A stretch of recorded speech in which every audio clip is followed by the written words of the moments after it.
दुनिया भर में धर्म से जुड़े हुए अनेकों पवित्र स्थान मौजूद हैं। इन धार्मिक स्थलों पर हर वर्ष करोड़ों लोग पहुंचते हैं, क्योंकि इन तीर्थ स्थानों के बारे में बहुत सी अजब गजब बातें लोगों के दिमाग में बिठाई गई हैं। इन जगहों के बारे में गढ़ी गई सभी काल्पनिक कहानियां ईश्वर और उसके चमत्कारों से जोड़ दी गई हैं, ताकि आम आदमी कभी शक ही न कर पाए कि ये कहानियां झूठी हैं।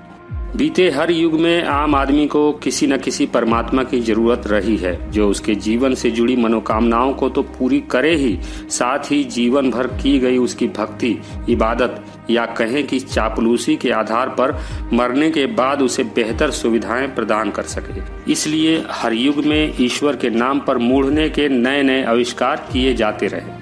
नबी आते रहे, आसमान से किताबें बरसती रहीं, कुकुरमुत्तों की तरह तीर्थ स्थल उगते रहे और उनके बारे में फेक न्यूज का प्रचार होता रहा, ताकि धर्म के नाम पर खड़े किए गए पाखंडों के इस बाजार की मार्केटिंग होती रहे और अंधभक्तों की भीड़ से मुनाफे का ये धार्मिक कारोबार हमेशा फलता फूलता रहे।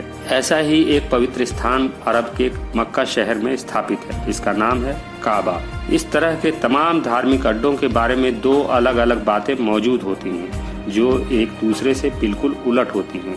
एक होता है उस स्थल का इतिहास और दूसरा होता है उस स्थल के बारे में प्रचारित किया गया वर्षों पुराना फेक न्यूज, जिसे मान्यता कहकर स्वीकार किया जाता है। आपने अक्सर सुना होगा कि फलाना जगह के बारे में ऐसी मान्यता है कि वहां भगवान का हथौड़ा गिरा था, या फलानी जगह पर फलानी देवी का झुमका गिरा था, वगैरह वगैरह।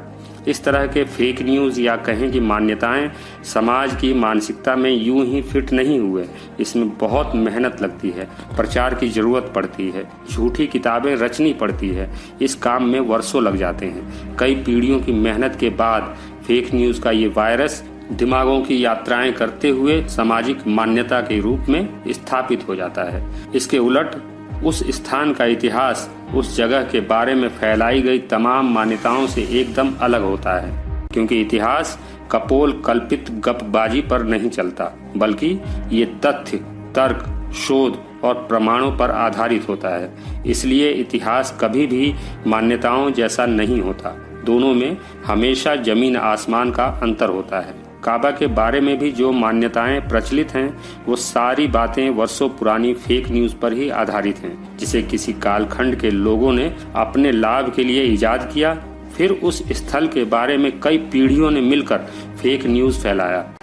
ये काबा कैसे बना, किस लिए बना?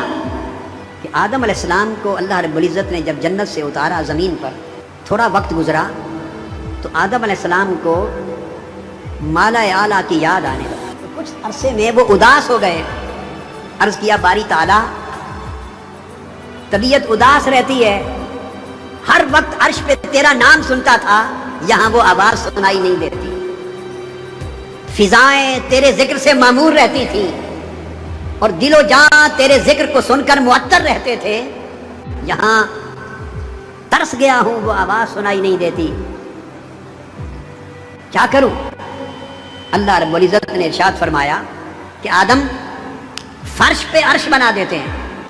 और उस जगह अल्लाह रब्बुल इज़्ज़त ने हिदायत की, पहुंचाया जिस जगह पे आज शहर मक्का है। वहां पहुंचे और हुक्म फरमाया कि आदम, यहाँ जो काबा आसमानों पर था, बैत मामूर, ऐन उसके नीचे एक काबा यहाँ बनाते हैं। अब आइए इस जगह के इतिहास को देखते हैं। काबे का इतिहास उतना पुराना नहीं है जितना कि मान्यताओं में बताया गया है। मक्का शहर के बारे में अरब और उसके प्राचीन इतिहास में इसका कहीं उल्लेख ही नहीं है। ये शहर संभवतः दूसरी सदी में अस्तित्व में आया। पहाड़ियों के बीच का ये क्षेत्र अरब के बाकी इलाकों के मुकाबले रहने के लिए ज्यादा उपयुक्त था, इसलिए अरब के अलग अलग क्षेत्रों के लोगों ने यहाँ अपनी बस्तियां बसा ली।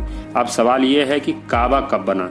इसका वास्तविक इतिहास उपलब्ध नहीं है। अगर इस इमारत का संबंध इब्राहिम से होता तो मुसलमान, यहूदी और ईसाई तीनों इस स्थान के लिए आज तक लड़ रहे होते, जैसा कि सदियों से बैतलहम के लिए लड़ रहे हैं। बैतलहम या बैतुल मक़दस या मस्जिद अल अक्सा, जिसके बारे में तीनों धर्मों का दावा लगभग एक सा है। तीनों ही मानते हैं कि ये वही जगह है जहां इब्राहिम ने अपने बेटे को कुर्बानी के लिए लिटाया था और खुदा ने इसी जगह पर आकाशवाणी की थी। इतनी सी बात के लिए इस जगह पर तीनों धर्मों के करोड़ों लोग आपस में लड़ लड़ कर मारे जा चुके हैं। इतना ही नहीं, तीनों धर्मों के अलग अलग संप्रदाय भी इस जगह के लिए आपस में खून खराबा कर चुके हैं। लगभग 150 साल पहले बैतलहम के एक दरवाजे की चाबी रखने के अधिकार के लिए ईसाइयों के तीनों संप्रदाय, कैथोलिक, प्रोटेस्टेंट और ऑर्थोडॉक्स, आपस में लड़ मरे। 10 लाख ईसाइयों को ईसाइयों ने ही मौत के घाट उतार दिया। ईसाई, यहूदी और मुसलमानों के बीच एक मामूली जगह के लिए इतना विवाद हो सकता है, तो उस जगह के लिए कोई विवाद क्यों नहीं है जिसके बारे में मान्यता है कि इसे इब्राहिम ने अपने हाथों से बनाया था। ऐसा इसलिए क्योंकि ये इब्राहिम द्वारा बनाई गई इमारत है ही नहीं। ये कब बना, किसने बनाया, इसका कोई इतिहास उपलब्ध ही नहीं है। अरब और उसके आसपास के देशों में लिखी इतिहास की किसी भी प्राचीन किताब में काबा जैसी किसी पवित्र जगह का कोई जिक्र ही नहीं है। जब अरब के कुछ कबीलों ने 2री सदी में यहाँ बसना शुरू किया, तब ये इमारत यहाँ नहीं थी। 2री से 4वीं सदी के बीच चबूतरे नुमा एक मामूली से ढांचे का जिक्र मिलता है, जहाँ साल में एक बार यहाँ के अलग अलग कबीले के लोग अपने अपने ईश्वर की स्तुति, आराधना, इबादत या पूजा किया करते थे। आगे चलकर कुछ लोग इसकी परिक्रमा भी करने लगे। धीरे धीरे ये मक्का और इसके आसपास के लोगों के लिए एक साधारण पवित्र स्थल बन गया।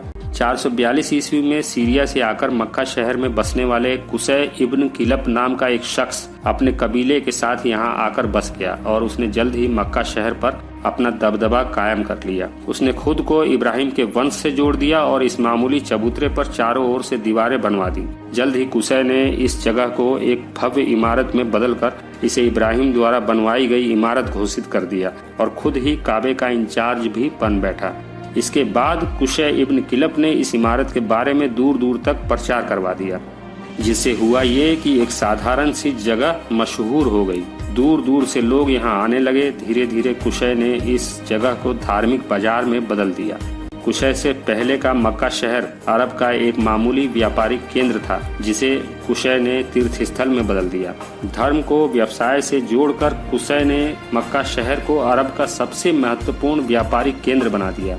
कुसै द्वारा बनाए गए मनोकामना के इस नए अड्डे पर भीड़ बढ़ी तो उसने तीर्थयात्रियों पर टैक्स लगा दिया, जिससे होने वाली मोटी कमाई से वो मक्का शहर का सबसे धनी आदमी बन गया। जल्द ही कुसै ने खुद को मक्का शहर का सुल्तान घोषित कर दिया और काबा को उसने अपने महल का हिस्सा बना लिया। काबा से होने वाली धार्मिक कमाई का एक मोटा हिस्सा वो दूर दराज के इलाकों में धार्मिक प्रचार पर खर्च करता था, जिससे अंधभक्तों की भीड़ बढ़ती चली गई। कुसै के नाम पर ही उसके कबीले का नाम कुरैश कहलाया और इसी कुसै के पोते हाशिम इब्न अब्द मुनाफ थे। हाशिम इब्न मुनाफ के पोते थे अब्दुल मुत्तलिब। अब्दुल मुत्तलिब के बेटे थे अब्दुल्लाह और अब्दुल्लाह के बेटे थे मोहम्मद, जिन्होंने आगे चलकर खुद को अल्लाह का नबी घोषित कर दिया। हजरत मोहम्मद की मृत्यु के बाद काबा पूरे अरब के लिए सबसे पवित्र स्थल बन चुका था। इस्लामिक हुकूमत की सरहदें जब अरब के दायरे को लांघते हुए एशिया और अफ्रीका के दूर दराज क्षेत्रों तक पहुंची, तब तक मक्का इस्लामिक विचारधारा का सबसे बड़ा मरकज हो चुका था। सऊदी अरब की सरकार आज 4वीं सदी के उसी बिजनेसमैन कुसै इब्न किलब के पद चिन्हों पर चल रही है, जो धर्म को व्यवसाय बनाकर वहां का राजा बन बैठा था। क्योंकि कुछ लोगों के लिए राजनीति अल्पकालिक धर्म और धर्म दीर्घकालिक राजनीति होता है, इसलिए ऐसे लोग सबसे पहले राजनीतिक वर्चस्व हासिल करते हैं, फिर सत्ता के द्वारा धर्म की अफीम लोगों की रगों तक पहुंचा देते हैं, जिससे शताब्दियों तक जनता मानसिक गुलाम बनी रहती है और धर्म के नशे में आकंठ डूबी हुई अंधों की ये भीड़ अंधभक्ति में लीन रहती है और शोषकों के खिलाफ कभी क्रांति नहीं करती। 1924 से पहले तक काबा वहां के लोकल लोगों के एक ग्रुप द्वारा संचालित होता था, जिन्हें शरीफ कहते थे। इस समय तक काबे की लगभग वही स्थिति थी जो कुसै इब्न किलब से पहले के काबा की थी। जैसे कुसै ने लोगों की जहालत का फायदा उठाया, ठीक वैसे ही आज की सऊदी सरकार धर्म के मर्म का भरपूर लाभ उठा रही है। अंतर्राष्ट्रीय प्रचार माध्यमों के सहारे पिछले 100 सालों में ही यहाँ पहुँचने वाले हाजियों की संख्या में बेतहाशा रूप से बढ़ोतरी की गई है। सऊदी अरब की इकोनॉमी आज तेल से ज्यादा इस धार्मिक बिजनेस पर निर्भर है। जो औरों के लिए धर्म है, वही सऊदी अरब के लिए सबसे बड़ा बिजनेस है। जिस तरह कुसै इब्न किलब ने कभी अपनी आमदनी का एक मोटा हिस्सा धर्म को बढ़ावा देने में खर्च किया था, ठीक वैसे ही आज सऊदी सरकार भी गरीब देशों में धर्म को बढ़ावा देने में बेतहाशा खर्च कर रही है। गरीब देशों में नई मस्जिदें और मदरसे बनाने के लिए सऊदी सरकार हर साल मोटा अनुदान देती है। काबा के बारे में जो मान्यताएं गढ़ी गई हैं, उनका स्रोत आसमानी और जमीनी किताबें हैं, जिनमें दावा किया गया है कि काबा सृष्टि के केंद्र में है और ये कायनात की सबसे सुरक्षित और सबसे पवित्र जगह है। सूरह आले इमरान में आयत नंबर 96 से 97 2 आयत में अल्लाह रब्बुल इज़्ज़त ने इरशाद फरमाया कि सबसे पहला घर जो इबादत के लिए इंसानों की खातिर बनाया गया वो मक्का में है। और फिर फरमाया कि इस घर की खूबी ये है कि जो शख्स इस घर में दाखिल हो जाए उसे अमन मिल जाता है, यानी ये घर मरकज़ अमन है। आइए इस फेक न्यूज़ का पोस्टमार्टम करते हैं। इस्लामिक मान्यताओं के अनुसार तो ये जगह दुनिया की सबसे सुरक्षित जगह होनी चाहिए थी, साथ ही ये अमन और शांति का केंद्र भी होना चाहिए था, लेकिन इतिहास इसके उलट है। खुदा के प्यारे नबी इब्राहिम द्वारा बनाई गई ये पवित्र जगह बार बार सैकड़ों बार अपवित्र होती रही। यहाँ मार काट होते रहे, कई बार सामूहिक नरसंहार भी हुए और यहाँ होने वाली हर लड़ाई में खुदा के इस सबसे पवित्र स्थल को तबाह किया जाता रहा और हर बार खुदा बस देखता रहा। 1400 वर्षों के इतिहास में यहाँ होने वाली हर तबाही को उन्हीं लोगों ने अंजाम दिया जिनका मजहब इस इमारत की परिक्रमा के बिना अधूरा था। हजरत साहब की मृत्यु के 50 साल बाद ही काबा को लेकर भयंकर विवाद शुरू हुआ। रविवार 31 अक्टूबर 683 के दिन काबे को आग लगा दी गई। इस घटना के मात्र 9 साल के भीतर ही एक बार फिर काबा पर हमला हुआ। इसे पूरी तरह ध्वस्त कर दिया गया, जिसे 693 ईस्वी में कुरैशी कबीले द्वारा निर्धारित की गई नींव पर दोबारा बनाया गया। अल्लाह के इस सबसे पवित्र घर खाना काबा में हुए खून खराबे का सिलसिला बीती सदी तक जारी रहा। 20 नवंबर 1979 को जब मक्का मस्जिद में देश विदेश से आए हजारों हज यात्री शाम की नमाज पढ़ रहे थे, तभी गोलियों की गड़गड़ाहट से पूरा इलाका गूंज उठा। अफरा तफरी मच गई, लोग बदहवास होकर इधर उधर भागने लगे। कई लोग भीड़ के पैरों तले कुचल कर मरे। मोहम्मद अब्दुल्ला अल कहतानी के नेतृत्व में करीब 200 लोगों ने ऑटोमेटिक हथियारों से फायरिंग शुरू की। ये सब लोग कहतानी के अनुयायी थे, जो मानते थे कि कहतानी मेहदी के अवतार हैं, जो दुनिया से बुराइयां खत्म करने वाले हैं। 15 दिनों तक चली इस घेराबंदी में सैकड़ों लोग मारे गए। पवित्र काबा के अंदर मोर्चा संभालने वाले 200 हमलावरों ने 15 दिनों में काबा के बाहर खून की नदियां तो बहाई ही, इस बीच काबा को भी पूरी तरह शौचालय बना दिया था। लंबे वक्त तक इस्लामिक हुकूमतों की आपसी लड़ाइयों में काबा निशाने पर रहा।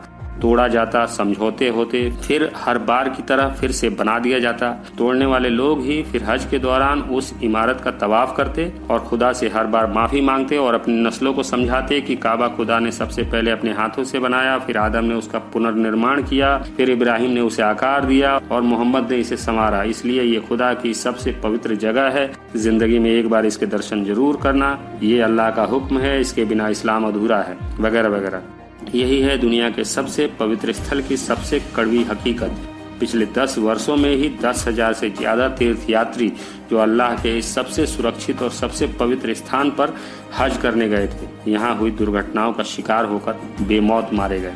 हमारे देश के धर्मभीरू लोग सदियों पुराने फेक न्यूज का शिकार होकर जितना समय और संसाधन इन धार्मिक अड्डों पर बर्बाद करते हैं, उतने में देश की कई बुनियादी समस्याओं का स्थायी समाधान किया जा सकता है। घूमने का ही शौक पूरा करना है तो देश में ही ऐसी कई नायाब जगहें हैं जहां जाकर आप प्रकृति की अनमोल सुंदरता का अवलोकन कर सकते हैं। अगर आप ईश्वर खुदा गॉड को ही मानते हैं तो तीर्थ ही क्यों, किस भगवान या अल्लाह ने आपको आकर बताया कि फलाना जगह को मैंने अपने हाथों से बनाया है या वहाँ मेरे हाथ से अमृत की बूंदें टपक गई थी, इसलिए वो पवित्र स्थल है।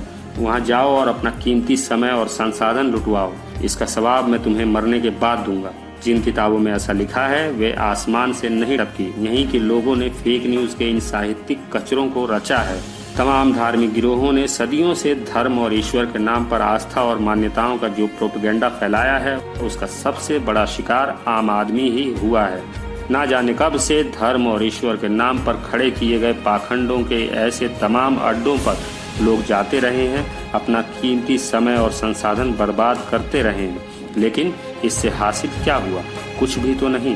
धर्म और ईश्वर के नाम पर बेवकूफ बनने और बनाने का ये सिलसिला आज तक जारी है। आज भी लोग वर्षों पुराने फेक न्यूज का शिकार होकर उल्लू बने हुए हैं और लूटे जा रहे हैं। जब तक हम शिक्षित, विवेकशील और तर्कशील नहीं होंगे, धार्मिक गिरोहों के लिए भेड़ों की भीड़ बने रहेंगे और यूं ही लूटते रहेंगे। अगर हमें एक विकसित समाज बनाना है या हम एक बेहतर दुनिया की चाह रखते हैं तो हमें हर हाल में भ्रामक मान्यताओं के युगों पुराने षड्यंत्रों के इस चक्रव्यूह से बाहर निकलना ही होगा। पाखंडों के इस जाल से निकले बिना हम एक सभ्य समाज की कल्पना भी नहीं कर सकते। अगर आप मेरे विचारों से सहमति रखते हैं तो मुझे इस नंबर पर आर्थिक सहयोग भेज सकते हैं। मुझे आपके सपोर्ट की ज़रूरत है। इंसानियत जिंदाबाद।